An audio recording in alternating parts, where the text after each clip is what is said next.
Welcome back, everybody. It's another episode of Life Coach Labs. I'm your host, Chris Angel, and today I'm joined by, you've almost become a longtime friend now, Jason. I feel like we met years ago when you were doing Internet Business Mastery.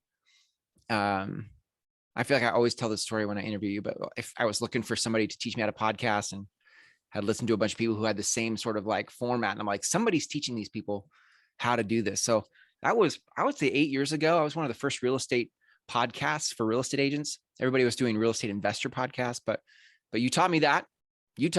And off we went. So yeah, that was a really astute observation. It's like, okay, I'm seeing the commonalities. So who's teaching? Who's teaching these people? yeah. I don't know why that occurred to me. It just popped in my space, but I'm like, I want to go to the source, and you were the source. And so you've been in the internet marketing space for a long time. But more than that, and in addition to that, I think you have a really good mind for humanity and what is on the hearts and minds of people over what's the latest fad, what's the latest trend. Like, I think you really have a good perception of like seeing what is important to humans and not just trends, I appreciate that. Yeah, awesome. Yeah, so I'm excited to talk to you today about growth, maybe what's broken in the industry of entrepreneurship around growth, and then also maybe where it's headed. But before we do that, maybe catch us up on what are you doing these days, like so people can relate to who you are now. Yeah, sure. So you mentioned Internet Business Mastery, which is a business. It was the first podcast about internet marketing and online business, started in 2005. It just started with a friend of mine, Jeremy. It was like an experiment, just a for fun kind of thing that became a business. Next thing we knew, we both had our other pursuits we were doing.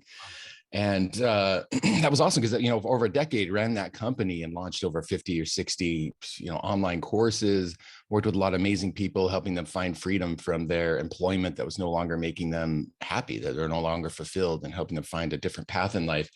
But about 5 years ago, I shifted to working with established coaches and consultants. I just needed something different, a different challenge. And I decided, it was fun working with people just starting out for a number of years, but now I wanted to take all that knowledge that I've amassed for now over 17, 18 years online and, work with those who knew who their audience was, how to get them great results, had a really important message or methodology or expertise or just perspective to get out there in the world.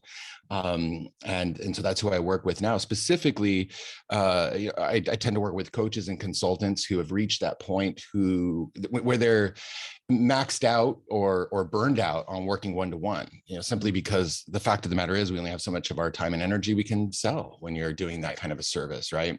Yep. And so many coaches and consultants reach a point where they're thinking, well, I want to have a bigger impact than this. And, maybe they want to make more money, which there's nothing wrong with that either. And so the question becomes, well, how do I serve more people? How do I sell to more people if I can't, if there's a ceiling given I'm selling my time right now? Yep. So now I work with coaches and consultants and expert service providers to help them create those one-to-many offers. So like online courses, group programs. Personally, I run a number of group programs. We were just talking before we hit record that we both really love facilitating group programs and that kind of a that kind of a format because of the great impact it can have and bringing people together to help each other, as well as, inserting your own leadership and perspective at the same time. So that's what I do now through workshops, consulting directly, as well as a mastermind that I run to help coaches and consultants to go to that next level.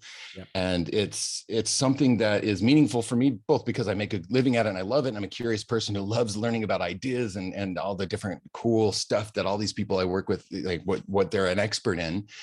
But also because I believe that the world, I think it's similar to the thing that drives you. When you talk, for years you've used that word groundswell, right? And to borrow your term of groundswell, I feel like solving the myriad issues that we have, the tons of different problems that we have to solve in the world, we need more ideas. We need a broader sampling of people's ideas and expertise and perspective. And the wonderful thing is that the internet now allows anybody to reach those that they are most uniquely positioned to serve because of where you come from or how you think or how you make that particular population feel, or you've got a unique approach to things or whatever it might be. And the more we elevate those of us who are in this, kind of, hey, sharing our knowledge, our expertise type profession, I think the more that we'll actually solve these issues and just improve, not to use a cliche, but make the world a better place, right? Let's elevate the world by solving people's problems. Yeah. Everything from the personal to the business, health and wealth and relationships and all kinds of things, right? And there might be a ton of different life coaches or a ton of different therapists or a ton of different business coaches out there. But you are like that specific thing that some group of people out there are looking for because of who you are. Yeah. And that's what drives me is helping those that I work with to connect with, gain the attention of, earn the trust of, and do business with those that are most uniquely positioned to serve. So that's the what and the why, and I guess a bit of the how of what I do. I love there's something about when you're talking about growth, like in community, the more people engaged in the conversation, the more the groundswell can grow. Like the more humans are engaged in the conversation. So from that standpoint, compared to one-on-one work, there's more ripple effect, I think, when you have more people in the conversation. But one of the things I bump up against when introducing coaches to a one-to-many model is a lot of times coaches find their value and identity in delivering one-to-one, like that there's a certain perceived amount of value that it's me and them, it's one-on-one. Right. How do you reframe that for people to see that there's maybe as much value, if not more value, in one-to-many? Yeah, I'm glad that you put it that way. Of course, those in our audience, our intended market, will all have their various preferences of the type of solution and how they go about reaching the outcomes and implementing the solution. Yeah. And some are just going to always prefer having that more direct one-on-one, bespoke approach. But one of the many reasons I love doing group programs is because it elevates the value. The value goes beyond my input of time and energy. I just was on a meeting with my mastermind that I run on Friday. And, one of the members mentioned to the other members, I got on the phone with her and it was so great to have her perspective on editing some content that I'm working on right now, right? So you're bringing to bear the talents and the perspectives and the ideas and the connections and all, the knowledge of everybody in the group. It's not just me that's adding that value. Yeah. I didn't need to be present on that meeting where she was helping, this other person in the mastermind edit some piece of important content that she was creating, right? But there's still this idea of like, Jason brought us together, as a part of this group. It's part of the value I'm getting as being a part of this mastermind that Jason formed and that I invested in. Yeah. And so I'm a big fan of that model because of the elevated value that comes from it. Now, I've also chosen that approach because I feel like it's where my strengths shine. It fits my particular goals when it comes to my business, my life, the impact I want to have, the people I work with, and so forth. I'm always a proponent of people finding that path in their business that's going to be the best fit of who they are and what they want and what they can do in the world. Yeah. And that's how it happens to look for me. But yeah, I'm a big fan of that community model because of all those tangential, I guess, benefits that come along with it. Yeah. There's a buzzword out right now in the world about customer experience. And I know you spend a lot of time curating experiences for people, whether it's through the meetup networking type events you host online, or even as you're describing this, like curating a community and a mastermind where people are sharing with each other things that you didn't even need to be present for.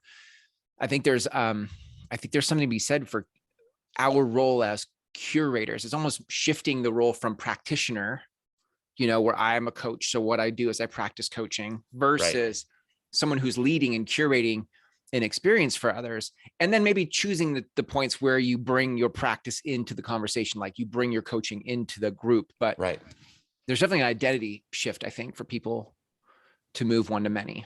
Right. Absolutely. I call it connection platform. I mean, I think now that we're a couple decades into well, I mean more, but really, a couple decades into content creation on the internet and so forth. I think a lot of people who have expertise to share and are doing business with the internet as a primary marketing channel understand they need a content platform, right? So that's, Yep. for me, that's LinkedIn. I have a podcast I publish sometimes. I've got my email newsletter. Some people, they might have their speaking and Facebook or whatever. It's that combination of channels you use to connect with your chosen audience and communicate your message. Content platform is important.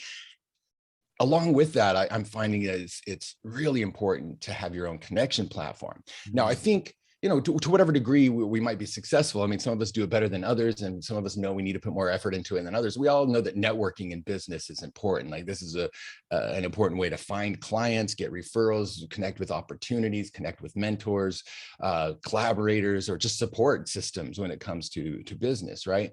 But so often we will rely on other people's platforms, and there's nothing wrong with that, going to conferences or showing up to networking groups or using a site like LinkedIn to connect with people. But more and more, I feel, and maybe this is a shift when it comes to the pandemic and some of that, just making things much more remote. But I really dove into curating experiences, like you said, about a year and a half ago. And, you know me from my previous business. And as I looked over that previous business, I realized, one thing I didn't do as well as I wish I had was just been more proactive with deepening, expanding and deepening my network and being more deliberate about it. Mm-hmm. And so I decided to put a lot more effort into that. And so I've been running these monthly networking groups with a friend of mine. That's a piece of my connection platform.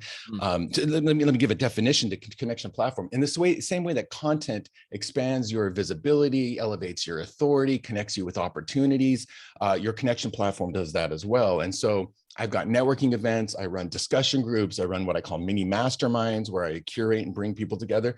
And I do all of this free of charge, but it's part of my customer journey, gaining the attention of my intended market, earning their trust and inspiring them to do business with me. Mm-hmm. And when they show up to the networking group, immediately there's this idea of like, well, Jason, I mean, any connections that are made there, like some of that goodwill is attached to me for bringing that together and facilitating it. And also I incorporate opportunities within these experiences to demonstrate my own expertise, right? And so then I'm identifying who asks questions about certain things, who comes into a breakout room to talk to me about a certain topic. And those are people I can follow up with. And I've picked up retainer clients. I've connected with opportunities to be on people's podcasts and everything because of these connection platform experiences that I create and putting myself out there as a connector. And so when I meet somebody on LinkedIn, when I go to a conference, when I present in front of somebody else's group, and then I go and connect with these individuals on LinkedIn or through email or whatever, I have this gift to immediately offer up. It's like, hey, I run these networking meetings that could connect you with podcasters to help you get onto interviews.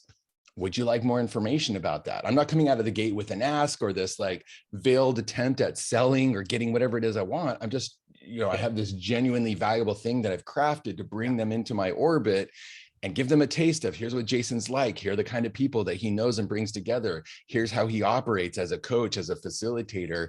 And it really removes a lot of friction when it comes to then getting on the phone with people or having them consider doing business with you. So this has been a big part of my business right now, as well as what I've started teaching to my clients is have this connection platform to move things forward. Whatever your goals might be, again, authority, opportunities, clients, so forth. Yeah.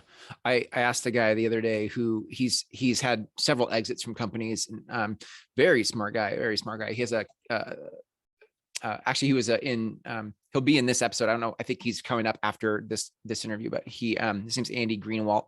He has a company called Story Hub, I think is the name of his company. But what they do is they do data aggregating, but for the purpose of like human interaction. Like it's a very human approach to data. And it's really interesting. But I was asking him the other day in just a one-on-one call. I was like, I'm like, how do I explain community to people? And he's like, well, what do they get? Like, what do they get? What are they buying? Do they know what they get when they're buying it? And I'm like, I feel like this, and so I'm going to ask you the question here in a second, but I just feel like we're enough on the leading edge as early adopters of something about community. There's not enough, there aren't some culturally agreed upon words of what this is and the value that it holds. And so it takes longer than an elevator pitch to sort of help people understand the value of being in relationship, and that there's a financial exchange for the type of community and experience you curate. How do you view that? How do you explain that to people, the value of what they get in a connection platform? Like, I'm going to pay you money for what? So are you talking about how do I explain that for those I invite into my experiences, or Yeah, for and those for that your I'm paid teaching how to programs, do the into your experience? into your paid communities, your paid memberships, like, what are they getting for what they're paying for? Right. Yeah. Yeah. So when it comes to selling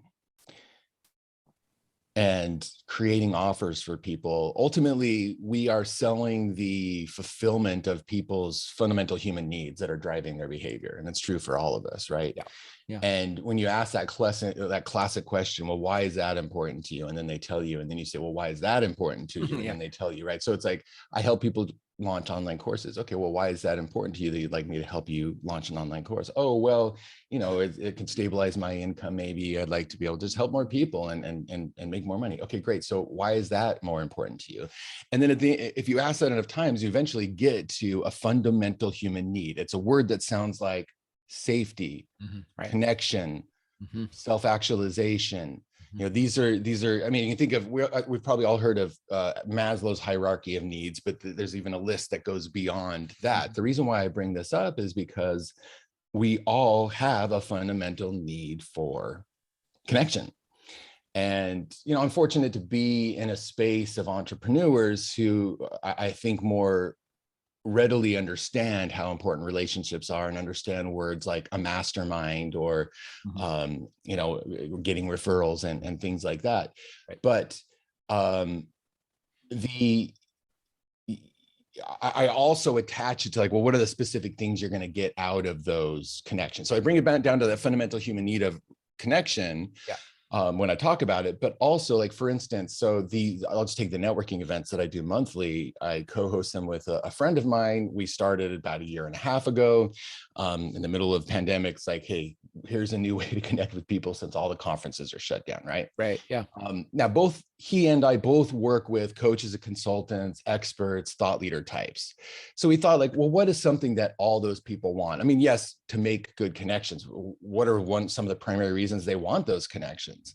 Well, one thing that we came up with is, well, they're all trying to make connections to get visibility, opportunities for visibility, speaking opportunities, go on to podcasts, be quoted in an article, those kinds of things. So what we did is we said, well, we are creating networking events where we're going to bring together subject matter experts and entrepreneurs or media creators, online media creators, who are offering platforms for those people to be featured. So podcasters is where we started, but we're expanding to other media creators. And in fact, we've named it Generous Entrepreneurs in Media. So it's about bringing together these so we're giving that specific, we did bring it down to also a specific benefit. Hey, come to our networking events.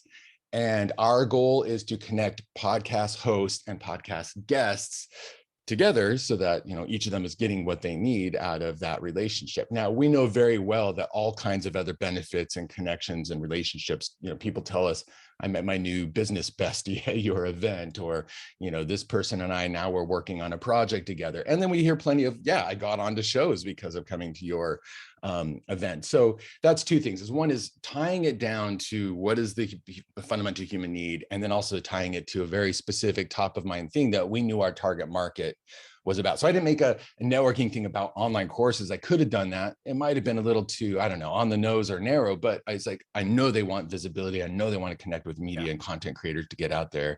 And so we attached it to that when we put it together. It reminds me of Seth Godin's quote about, finding products for your people, not people for your products. Like, if you know who they are, and you can find a specific, beyond the existential or human need of connection, the what's the real practical need, and is there a way to invite them into that? I agree. Yeah, it's about, the better we understand our market and their various needs, that's just good design thinking is what it's called. And that leads to better product development that actually has an audience, as opposed to the other way around, like hoping to find an audience for your product. I'm curious what you see as sort of, maybe I'll use the word broken, but another word could be outdated or obsolete in the space of the growth conversation. Like I think you said webinars before we hit record. I'm not saying those are obsolete, but I definitely think there are a lot of people trying to play old, worn out strategies. And it's not working the way they want it to. And so they're getting frustrated and they don't know what else to do. Like, what do you see as old fashioned or broken things that people just keep beating their heads against and trying to force through the whole? Yeah, sure. I mean, in a more general sense, one of the things that is broken is people just relying on the same old things that they see everyone else do, right? Yep. And so that's why your particular audience then can end up getting fatigued on particular approaches. Like, oh, everybody seems to be running online summits these days. And so if your audience has gotten saturated on that. So, one of the biggest things is that there just needs to be more willingness to experiment and try different things. My connection platform concept, it's based in marketing and sales principles, but it's also founded in me just trying new things because I didn't feel like running the same old launches that I've seen done over and over and over again. I didn't, want to just run a series of emails and hope that would do all the heavy lifting for me to get people into my programs. I wanted to try some experiential things. I wanted to try things where, I had more immediate connection with my audience. So that's one thing, is being willing to experiment. The other thing that is broken, and I'm going still at a little more of a high elevation level and looking at it here. I think this is broken. I wish I could say it's outmoded and outdated. Unfortunately, it still works for some people. But what I get tired of in marketing and sales is that it's very easy with a lot of the techniques out there to slip into what I would refer to as manipulative practices. And there's a very easy way to know, is this in a spirit of service or is this in a spirit of manipulation? And it's simply this: at all times, are you keeping at the forefront of your mind the needs of the other person in addition to your own needs? Or are you simply looking at them as a means to your own ends? Another number, another person on your email list. Hey, if I stick this timer here on my page, I might get them to buy this thing, whether or not it's really the right fit for them right now, right? And, we all, I guess, pick where we fall on that spectrum. I mean, marketing is such a spectrum, and there's some things that are clearly, I'd say, black hat, as they say, clearly some that fall into white hat, to use the term that a lot of search engine optimizers use.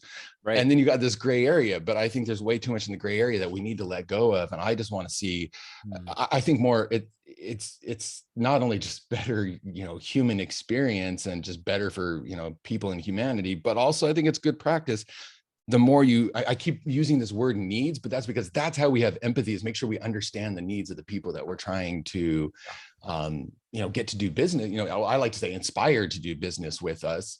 Both because we want to make money and fulfill our thing and do good work and everything, but also because what it is that they want, and you're keeping that at the forefront, and what you're selling to them or how you're selling to them or how you're serving them is always keeping in mind what their ends are and what they need and want, and not just simply using a technique because it quote unquote works, right? So that's why I wish it could say all of it was outdated, but I do think plenty of it is broken. Yeah. So that's kind of, that's not a specific answer in terms of, I mean, I always get like upset when I see these headlines. It's like, email lists are broken, podcasts are broken, blogs are dead, because immediately what's coming after that is a sales pitch, right? And yes, everything, I've been doing this long enough to know everything, yes, has its cycles, but when somebody says something is dead, they're just trying to sell you something. They may, unless they really have some good figures, which usually they don't. Right. So, I don't know. Does that answer the question? Yeah, absolutely. I definitely, and I think there's maybe in light of that, what made me think of is the reframing some of the things. Like, podcasts are saturated. We could say that they're not dead, they're saturated. And I think they're repurposing. For me, I'm no longer trying to hit the new and noteworthy list on Apple Podcasts. That's no longer the reason I'm creating a show. And now I'm maybe to your point of a connection platform. And now I know that there is relationship available to me and those that listen to the podcast, that if I'm creating a show for life coaches, that has I believe a higher altitude conversation about things, that there is a relationship that gets created there. And so I'm not trying to hit any charts. I'm not trying to chart my show. I'm just trying to build relationship with those that want to have a relationship with me. I didn't used to think about it that way. Right.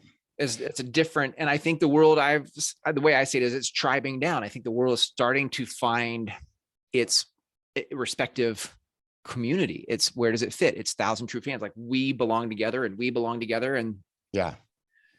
And which means that the content creator, the coach, you have to really, so what I say is you need to be both relevant and resonant. It used to be enough to be relevant. Relevant is you serve a top of mind need, pain, want, desire, unfulfilled desire of a market, and they see you as the solution to that thing, right?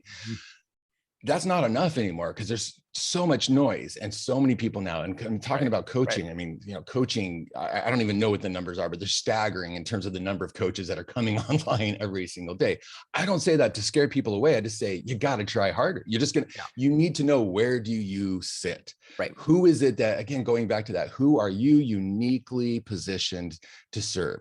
Yep. I use the analogy of Spotify.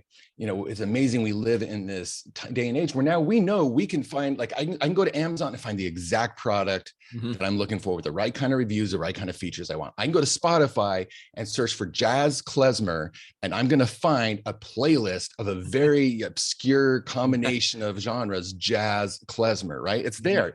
Wow. You are somebody's jazz klezmer playlist. So figure out how to be that jazz klezmer. I mean, it might not be jazz klezmer. Maybe you're, I don't know, this other combination of stuff, but it's your voice. It's who you are, how you think, how you make people feel, your particular perspective, a particular population underserved population, maybe that you fulfill a different type of approach or solution that you bring to the market. So that's resonance, is that when they show up, it's something about who you are, your vision, your values, and they're like, that vibes with me. I could see us sitting down and having a drink. I could feel like we might be friends. Right.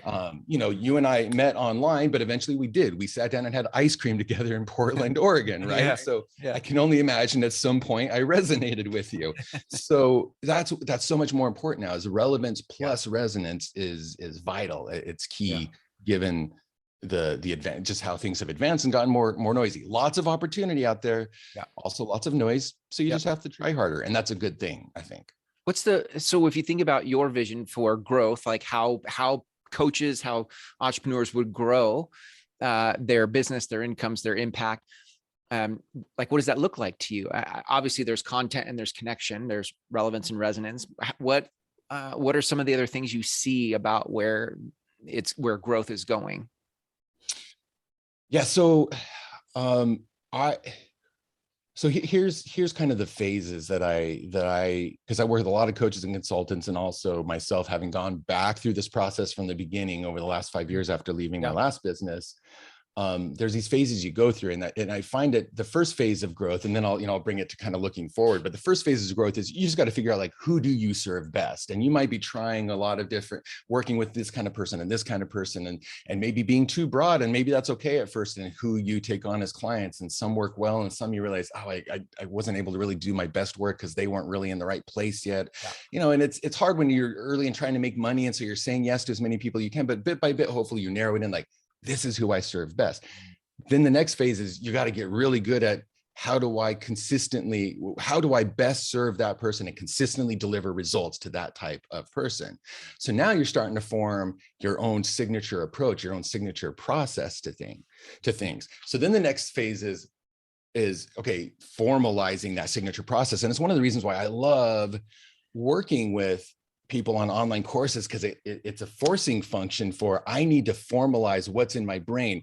Lots of brilliant coaches out there who intuitively work one-on-one with people. And yes, you can get on the Zoom call or in the room and know what to say or the questions to ask to pull the answers out of them. But how do you translate that into something that works when you're not necessarily present in the room? It's a video and a checklist that someone's going through, or maybe more limited access to you or members of your team or those you've trained or those who have licensed, right? So that's the moving forward, is like, it's really important And actually, I would apply all of those. So it's really important to be specific about who you serve. That's part of the resonance.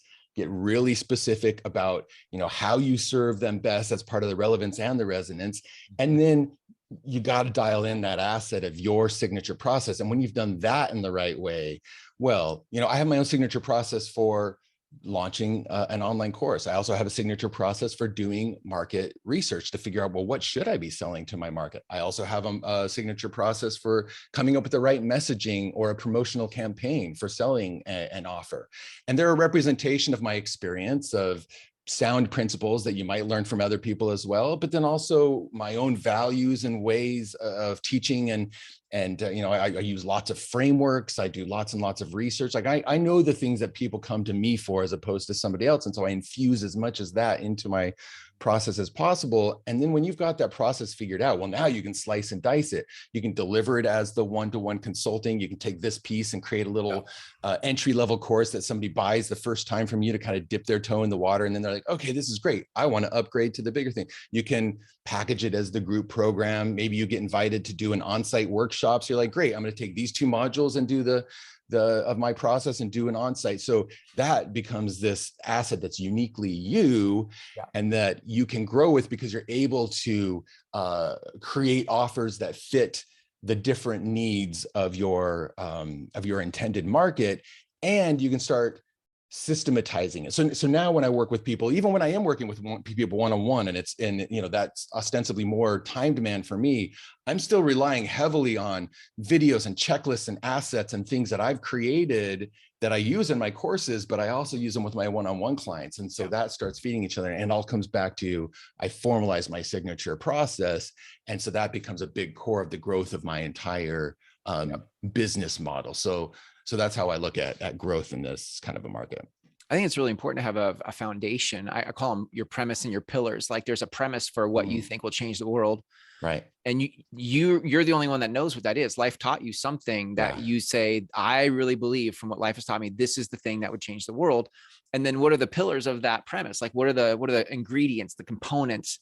Because from that space, just like you're saying, like that really becomes the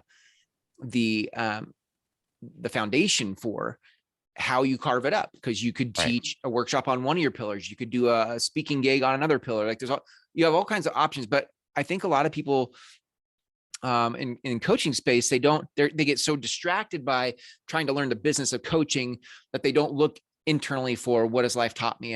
And so then they're always chasing the fad, but never grounding in the confidence of who they are. And I think that presents a really big challenge.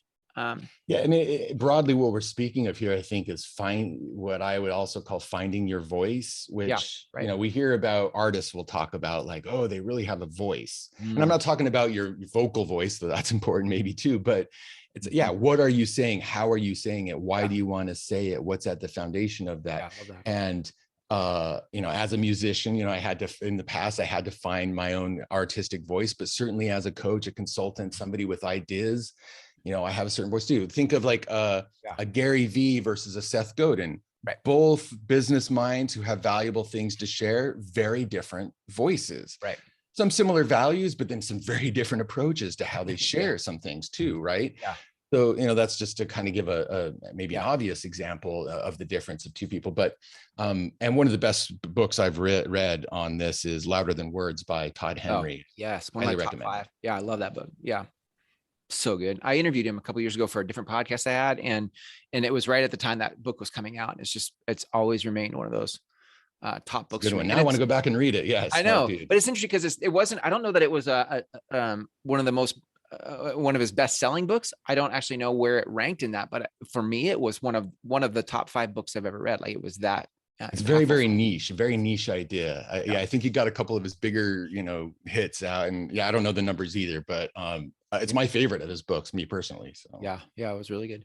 I think there's if I look out into the future of things, I also think in the space of growth, there is at least in my experience, I'm curious if it's been yours, but there's a lot more stuff that doesn't scale. There's a lot more personal invitations into things. There's a lot more work that takes to curate the relationship of things before you can just go sell a bunch of stuff. I think, especially in coaching, when people are trusting you with their shadow, or some of their fears, their wounds. I think there's a lot more personal invitation that's happening for me on my end.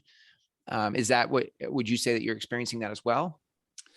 I mean, I would say yes, but that's because that's what I'm focused on. I'd like to say that that's, and maybe it is, something that is definitely needed more of. But you mentioned this. I mean, this word scaling comes up a lot in the growth of business, and it's always a tricky balance with scaling. You scale something too fast, and maybe its foundation isn't solid before it gets to where it needs to go, or things, it loses some of what made it successful to begin with.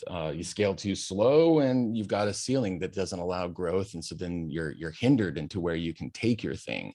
I mean, I'll use these networking groups that I started as an example. We've kept it really tight and by invite only at first. And that wasn't to like be totally exclusive about it, but we were trying to preserve a certain ethos to the community. Now, at the same time, by nature, we need to scale, because if people are always showing up and just meeting the same people, they're not going to keep coming back to the networking group. And we do have regulars, right? So it's always been this balance of well, we want to get it out there and get more people into our networking events, but we don't want to do it in such a way that now it loses what people loved about it in the beginning. And, everything that grows has those growing pains. I mean, we've been both in podcasting a long time, and we can say that podcasting has changed a lot in terms of the community of it, and how many podcasts and different types of podcasters, and the conferences for podcasters. And I remember going to the very first ever podcast conference there was, and that was a very different feel than going to Podcast Movement today, which is also a phenomenal conference, right? But just a very different feel. So I don't know if I'm offering any concrete ideas here, other than it's important to realize that scaling, it's hard to, we often get impatient about growth and scaling, but also realizing that it is that balance. So, iterating and experimenting your way in a thoughtful is what we're in a thoughtful way is what we're really going for. It's really, I think that's so important. I feel like there's a lot of people too, right now, they're very afraid to do it wrong. And they've underestimated how much experimentation things can take. Because I think we've kind of, in the last 5 to 15 years, we've been kind of raised on, here's a model, copy this, just copy paste everybody's thing for overnight success. And I think we just are kind of looking for that shortcut. And I think that undermines and distracts from the need to experiment. I know I've been experimenting a lot lately. It's not lost on me that some of my favorite projects I've done as an entrepreneur over the last almost 2 decades were started as, I mentioned Internet Business Mastery was just an experiment with a friend. We just thought, I was putting myself out there as a business podcasting expert, which was also an experiment. I had no idea if podcasting was going anywhere. I was like, let me throw up this, I think there needs to be a better tutorial site. Let me put it up there and see what happens. And they started getting ranked, and then it was a book deal, and then speaking. But I was also doing my thing over here. I had no idea. And then I started that podcast with Jeremy, and it became a whole business. And I don't know, there's something about maybe when it is kind of this other side experiment that I don't know if it's the detaching myself from the outcome a little bit more, or being a little bit more willing to get it out there quick and dirty. That's a big thing that sets me apart as an online course coach these days. Now I'm telling people, let's get something to market fast, minimum viable product. Yes, it needs to be good. Yes, it needs to get results for people, but you don't need to go set up all the tech and all the funnels and all the things. Like, you can get something out there in a matter of a month if you need to, right? Yep. And I just think that, that a little more detachment from the result, a little bit more of a spirit of experimentation, a little more like, hey, let me do minimum viable product based on the best information that I have, and then iterate from there. The networking groups have been like that for me, and they've been one of the favorite things I've done in the last couple of years. So, and for whatever reason, some of those things that I'm just trying and doing, it's like, it's not working how I want. And I'm just like trying to strong arm it, and all this consternation. And then it's just, probably more effort than it needs to be. So I agree. I've definitely noticed that in my history as an entrepreneur. I love that. I love there's like a spirit of playfulness that comes with growth versus consternation. The energy of consternation versus the energy of playfulness is such a different experience trying to grow your business. Yeah, I really love that. Well, I No, put we all know as coaches that questions are super important. And here are two questions I use on myself and I give my clients, and they always Yep. appreciate. And they're such simple questions. But when you're in those modes of consternation or procrastination or things aren't working, I say, how can I make this more fun for myself? And how can I make this easier on myself? Just as thought experiments, and see what comes to mind. And I go, maybe I should try one of those things and see how it goes. Yeah. Or at least it unlocks, removes some of the friction or whatever. And so, there is something to this, finding a sense of flow and ease. And I know it gets used and overused. And I'm by no means a magic practitioner of flow and ease, but when I do achieve it, I definitely, it's pretty amazing the power of it, and experimentation key to making that happen. Yeah, those are really good questions. Well, I love this. I mean, I think one of the things I appreciate about you is I think I'm an early adopter. I tend to be ahead of the curve of when things start to become popular. You're even earlier adopter than me. Like you seem to be pioneering spaces. So I'm always watching what you're doing. I'm always noticing what Jason's up to, because I respect and value the path that you forge, because I really feel like you forge a path. Like you're brave, you're courageous to go out into the unknown and play with it, like experiment with it. And I value that in a world where everybody seems to have an answer. You seem to be playful enough to go see what's next. And so I appreciate that. And I know anybody listening to this would get a ton of value from any interaction they have with you. If people wanted to connect with you, what's the best way to track you down? Yeah, absolutely. Well, first of all, thank you for that feedback. I mean, it's always hard when we're doing our thing at home and you're just wondering, like, is this even working? Are people even receiving this? How is this coming across? Is there value here? Yeah. So I do always appreciate the feedback, and so thank you for that. So yeah, if any of this has resonated with you, or if you're somebody who's thinking about how do I go to that one-to-many model with a group program, online course, or in my messaging, and jasonvanorden.com is my URL. But I'd love to offer up a freebie for people to sink their teeth into.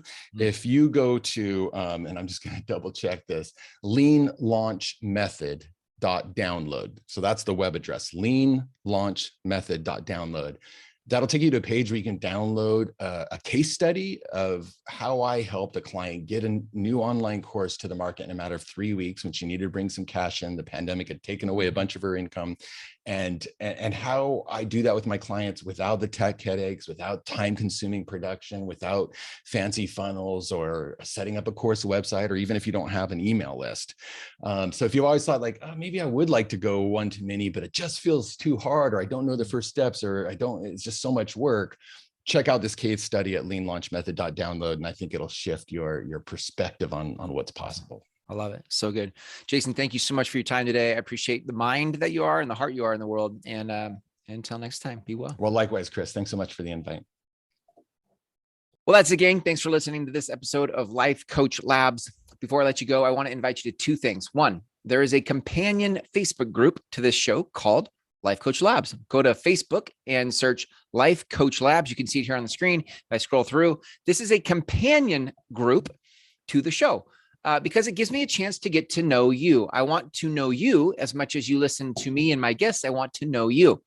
I want to hear about your important work. I want to support you. So please head over to Facebook and join the free Life Coach Labs Facebook group. Number two, let's jump over to the next window here. If you are looking to create recurring revenue in as little as 4 hours a week, I have documented my community model, right? How do you do community? How do you build a membership model for your coaching that incubates the people you want to serve and do it in as little as 4 hours a week? You can head over to lifecoachlabs.com/model. You can see it right here on the screen, lifecoachlabs.com/model, and learn more about how to create recurring revenue in as little as 4 hours a week. Thanks for hanging out with me in this episode. And until next time, be well.